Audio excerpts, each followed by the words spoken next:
나중에 제가 틀려서 조리돌림을 당하더라도 악플을 받을지언정 분명하게 말씀드립니다. 네, 도현수입니다.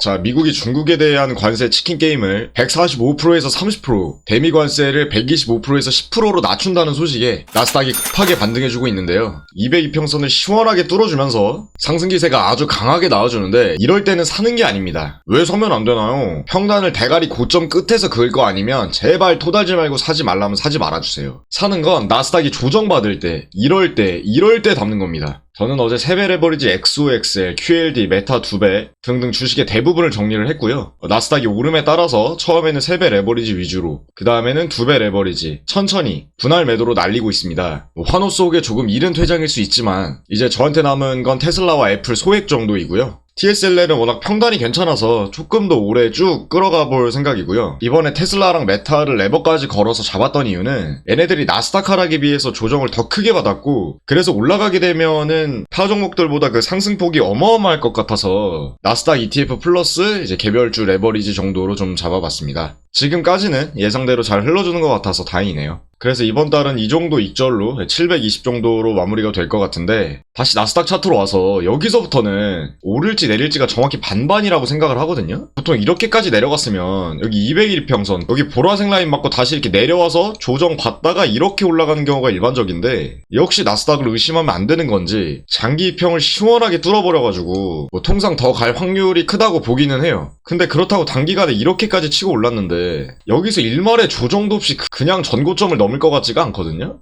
뭐 어디까지나 확률입니다. 뭐 그냥 솟아오를 수도 있겠죠. 근데 저는 뭐 중립적으로 애매하게 얘기하는 거 별로 안 좋아해서 전고점을 못 넘고 조정이 올 거다에 맞춰 주식을 거의 다 팔았다는 점, 나중에 제가 틀려서 조리돌림을 당하더라도 악플을 받을지언정 분명하게 말씀드립니다. 근데 저도 사람인지라 이 아래에서 더 강하게 담았어야 됐는데 라는 후회가 들기는 하는데 결과론적인 거잖아요, 그죠? 분할을 생각하고 3분의 1만 담았던 저의 판단을 누구보다 잘했다고 계속 합리화하고 있습니다. 여러분들도 만약 이 부분에서 몰빵하지 않고 분할을 선택해서 지금 수익에 아쉬움이 있다면 아주 잘하신 겁니다. 그때 여러분이 그 차트에 있어 분할이 최선이라고 판단했기에 그 선택이 후회 없기를 바라고요. 그리고 여기서 더 밀릴 수도 있었잖아요. 아래로. 지금 와서 보니까 급격하게 V자를 그린 거지. 또 앞으로 약조정 받고 다시 올라갈 수도 있는 거니까. 자, 어쨌든 아래에서 잡았는데 빨리 털었거나 매수 타이밍을 놓쳐버린 사람들은 이제 기다려야 하는 거예요. 올라갈 때 추격하면 평단이 너무 불리한 상태에서 그어지니까 제발 나만 두고 올라갈까봐 추격하는 그런 지능 낮은 행동 이제는 제발 하지 마시길 바랍니다.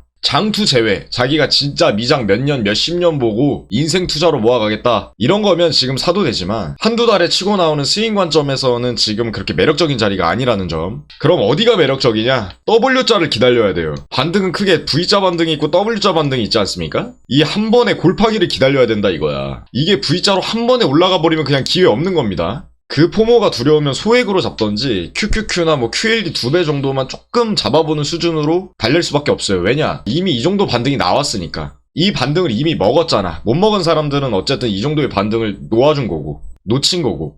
언제 매수해도 항상 유리할 순 없잖아요, 아무래도. 그래서 지금은 롱 관점에선 좀 불리한 타이밍이다 라는 생각이 들고요. 만약에 여기서 V자로 여기까지만 내려와 준다면 이렇게 팔아서 다시 재장전한 총알을 여기에서 갖다 다시 박는 겁니다. 그 생각으로 조준하고 있는 거고요. 그럼 얼마나 내리박았을 때부터 다시 사야 되냐? 올라간 거에 3분의 1 정도 되돌림이 나왔을 때, 저점에서부터 26%가 올라줬기에 대략적으로 지금으로부터 한 7% 내지 9% 정도가 빠지면 여기서 이 정도에서 이곳 매물대를 지켜주면서 반등하는 이 부분에서 매수를 하려고 좀 기다리고 있고요. 만약에 이 부분이 오지 않는다면 그냥 테슬라 남은 물량만 가지고 쭉 끌어서 익절할 예정입니다. 근데 너무 급하게 올라서 조정의 가능성이 진짜 더 커 보이긴 하는데, 이 가능성이 큰 거예요. 가능성이. 이 단어를 좀 제대로 이해를 해주셔야 돼. 그냥 더 올라갈 수 있는데 통계적으로 이렇게 급하게 오르면 보통은 조정이 오는 경우가 더 많더라. 급하게 오르면 조정이 오는 경우가 많더라. 오르면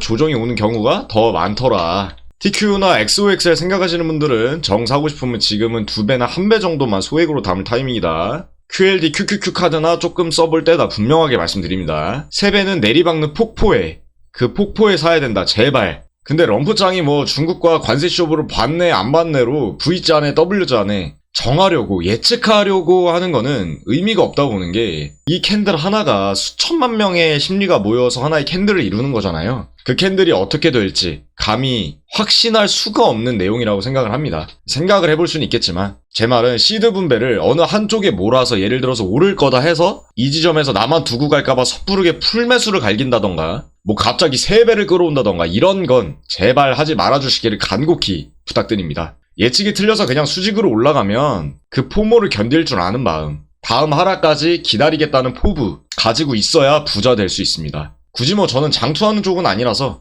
그냥 나스닥이 일정 퍼센트 조정받으면 레버리지 섞어서 사고 그게 장기적인 반등이든 기술적인 반등이든 그 반등 정도만 분할로 먹는 사람이라 대부분 정리를 한 거고요. 말씀드린 대로 나스닥이 다시 이 정도로 내려가면 이 정도 라인부터 조금씩 레버리지나 개별주 2배 정도 섞어서 사올 수 있지 않을까 싶습니다. 탐욕지수도 보면 지금 이 정도까지 탐욕이 올라왔는데 이런 탐욕지수 때 요렇게 올라가는 게 전고점을 뚫고 올라가는 게 2020년 코로나 때 있긴 했거든요. 근데 이런 그림이 생각보다 그렇게 자주 나오는 차트가 아니라서 여기 2018년부터 2019년 말까지 미중 무역 갈등 차트를 보면 뭐 지루하게 박스를 그리면서 횡보하는 면이 좀 있는데 이번에도 그렇게 한 번 정도는 흐르지 않을까 싶은 거예요. 이렇게 올라가면 조정이 오고 올라가면 조정이 오고 올라가면 조정이 오고 이런 느낌으로 그래서 지금 현 차트도 올라가면 조정이 오지 않을까. 여기서 제일 중요한 이야기를 해보려고 하는데 이쪽에서 담은 사람들 여기 이렇게 내려갈 때 담은 사람들은 이제 선택을 해야 합니다. 내가 그냥 장투로 파킹하고 길게 끌어서 큰 수익을 쳐보겠다 하면 끝까지 버티는 거고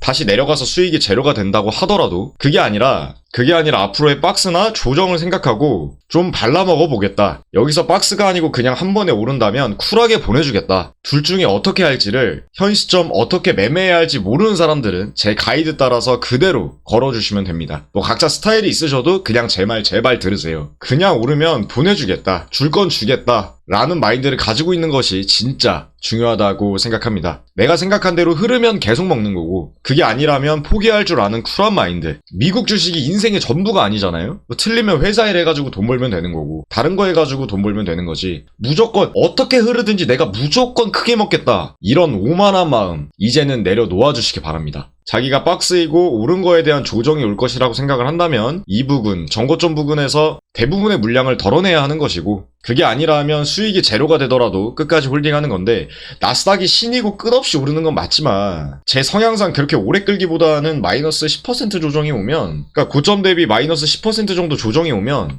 그냥 분할로 들어갔다가 전고 부근에서 털고 나오는 게 제 스타일인지라 또 차트가 너무 급하게 올라갔기에 트럼프나 어떤 대외적인 이슈 하나에도 크게 흔들릴 가능성도 있어 보이고 무튼 두 가지 시나리오 중에 하나 잘 판단해 주시기 바랍니다. 미장 투자를 잘하고 못하고는 여기서 갈리는 겁니다. 사는 건 다 똑같아요. 우리나라 사람들 미장 투자 하지만 뭐 특이한 거 사겠습니까? 나스닥 ETF 뭐 QQQ, QLD, TQQQ, 뭐 SOXL 아니면 빅테크 8개 중에 골라 사는 게 90%잖아요. 아니면 양자테마 뭐 장투해가지고 좀 묵혀두든지. 배당주 연금테크 타시는 분들 제외하고는 보통 그 안에서 다 갈리는데 그러니까 사는 건 다 똑같고 비슷한 거예요. 빅테크든 다른 거든 간에 어차피 나스닥 지수가 오르면 다 같이 끌고 올라가는 거니까 결국에는 이 나스닥 지수를 맞추느냐 이게 올라갈 때 내가 물량을 들고 있었느냐 이게 중요한 건데 결국 어디서 매수를 잡고 어디서 매도를 할 거냐 이게 관건인 거지 종목은 문제가 아니라는 거야. 그러려면 이 기준을 잡고 내려가면 이때 사고 올라가면 이렇게 분할로 털어낼 줄을 알아야 한다는 거죠. 다시 말하지만 장투 제외.